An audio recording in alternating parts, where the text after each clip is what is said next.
YouTube, vamos falar sobre como histórias funcionam em jogos de luta. Aproveitando que aparentemente vamos ter um novo Mortal Kombat, que será lançado talvez em breve, a gente não sabe, você é confuso, cara. Em 2011, a franquia Mortal Kombat revolucionou a maneira como histórias de jogos de luta são feitas, por causa de Mortal Kombat 9, que tem um modo história bem específico que se tornou um pouquinho padrão, entre aspas. Não totalmente padrão, mas a forma mais palatável de se consumir a história de jogo de luta. Eu não sou o maior fã de todos desse estilo e eu vou explicar o porquê com o tempo, mas antes vamos dar uma olhada em geral de por que isso até mesmo é uma coisa que a gente tem que conversar. Cada mídia tem uma forma própria de se apresentar a sua história, e você deve se aproveitar desse estilo de mídia para apresentar a história. Basicamente, usar a linguagem daquela forma de mídia. Jogos são sempre um assunto meio complicado de se debater, porque eles em geral seguiram por um caminho mais similar a um filme, pelo menos os mais mainstreams e mais popularizão, enquanto eu pessoalmente defendo que nós deveríamos contar histórias de jogos através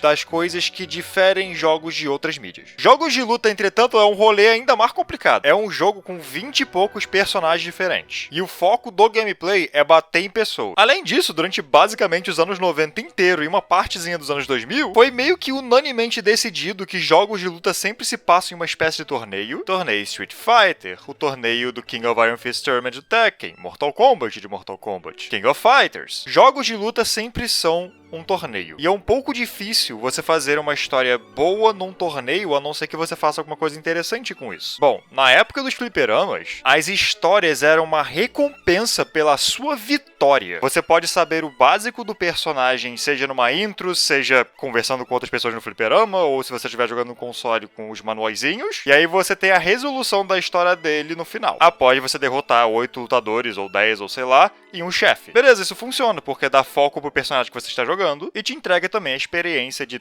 jogar o jogo. Por você ter jogado bem, parabéns! Você agora sabe o final do personagem que você se apegou porque você está jogando com ele. Funciona, mas aí a gente entra no primeiro problema de contar a história de um jogo de luta. Se todos os personagens vão passar pelo modo arcade e com isso derrotar o chefão no exato mesmo torneio, como é que isso funciona? A resposta é meio que simples, as histórias geralmente não são canônicas. A história verdadeiramente canônica desses jogos de luta da época geralmente são as do protagonista. São essas histórias que levam pro próximo jogo. Alguns jogos combinam os finais de alguns personagens, por mais que não faça completo sentido. Não faz sentido na ideia de o quão longe você foi com esse personagem para que o final seja só a continuação de outro personagem. Mas ainda assim, em geral, a história que realmente conta é o do garoto propaganda. Isso é meio chato, porque eu não tô jogando o garoto propaganda, né? Eu tô jogando com esse outro aqui. A história que eu acabei de jogar meio que é inútil, então Tekken em particular faz uma coisa interessante, especialmente quando avançamos pós 3, onde parece que a luta e o torneio são fillers pra todos os personagens que não são o grupinho principal. A história do King, do Marduk, do Armor King continua, independente do torneio. Porém, você tem que terminar o modo arcade pra assim conseguir ver a história progredindo. Só que a história deles não tem nada a ver com o Azazel ou sei lá. Um pouquinho similar também com o Yoshimitsu e o Brian no Tekken 5. O foco é um pouco a rivalidade dos dois, e o final de cada personagem tem nada a ver com a situação principal da história de Tekken 5. Nada a ver com o chefãozão da vez. Continua sendo meio não canônico? Sim, continua. Mas eu vou dizer aqui, a coisa mais interessante de uma narrativa de jogo de luta é o seu elenco e o fato de que cada personagem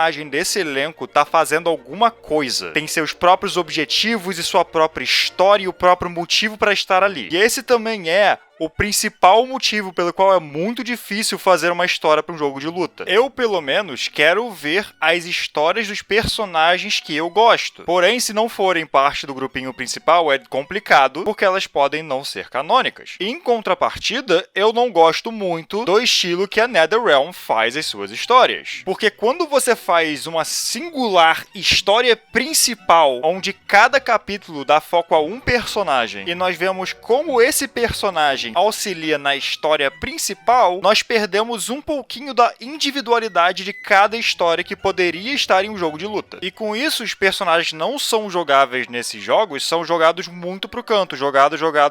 Por exemplo, em Mortal Kombat 9 você não joga com, sei lá, Mileena ou Baraka, Reptile, qualquer um dos vilões menores. O problema com isso é que eles viram um monte de nada, só são meio que uns inimigozinho patético que os personagens que realmente importam, aqueles que você joga, derrotam. importam. Ah, mas quem se importa com esses personagens? Se você olhar pra Mortal Kombat da época do PS2, os jogos seguiam uma fórmula um bocado diferente. A partir de Deadly Alliance, torneio deixou de ser um plot point relevante na franquia e o protagonista principal de cada jogo começou a mudar. Só que com isso, o resto do elenco também começou a ter histórias próprias. Reptile tem uma história muito importante em Deadly Alliance que leva direto pro próximo jogo. A aparição do vilão seguinte, o Onaga, só aconteceu por causa de uma outra história que não seria considerada a história principal de Deadly Alliance. Agora, além do modo história principal, que é o modo história que realmente importa e realmente progride a narrativa de Mortal Kombat, os jogos da NetherRealm também têm um modo arcade que funciona da maneira que eu expliquei no início desse vídeo. Você ganha um final pro seu personagem e essa é a sua recompensa por ter zerado o modo arcade com aquele personagem. O complicadinho é só que não é canônico. Ou seja, o outro modo história, entre aspas, dos jogos da NetherRealm comete o mesmo, entre aspas, erro dos jogos antigos. A história do personagem não progride, ele não tá realmente fazendo nada. É só uma versão alternativa de que o que aconteceria se ele tivesse derrotado o vilão. Não é isso que eu pessoalmente quero. E isso é um probleminha também nos jogos da NetherRealm, quando nós levamos em consideração os personagens novos que não estão diretamente conectados com a narrativa principal. Os personagens de Mortal Kombat X e Mortal Kombat 11. Eu não tenho a menor fodendo ideia do que é o Collector. O que diabos é Aaron Black? Quem é esse cara? A história deles é meio que nada, porque eles não fazem nada na campanha. Tem personagens que importam e personagens que não importam. Isso não deveria acontecer em uma história desse estilo, com um elenco grande e variado. Todos os personagens deveriam importar para as próprias histórias. E com isso, deveriam ter as próprias histórias. Tem alguns jogos recentes que fazem isso muito bem, na verdade. Street Fighter V, eu não acredito que eu vou elogiar essa caceta desse jogo, tem o seu modo história principal, que é terrível, péssimo, uma bosta. Porém, cada personagem tem um modo história próprio também. Com isso, conseguimos ver o que cada personagem estava fazendo durante os acontecimentos do jogo em si. Às vezes, não tendo nada a ver com a história principal. E até mesmo personagens desenvolvidos na história principal têm alguma outra história. Isso é bom. Mostra que o personagem tem vida própria. Guilty Gear, BlazBlue, até mesmo Soul Calibur, eu sempre sinto que o personagem que eu tô jogando, na verdade, é uma pessoa própria que está vivendo a própria vida, trilhando o seu próprio caminho, independente do que está acontecendo na história principal. A história de Guilty Gear é uma bagunça e é maluca pra cacete, inclusive vocês pedem volta e meia pra eu explicar, algum dia eu vou fazer isso, mas eu quero que vocês mantenham em mente que ao mesmo tempo que estamos lidando com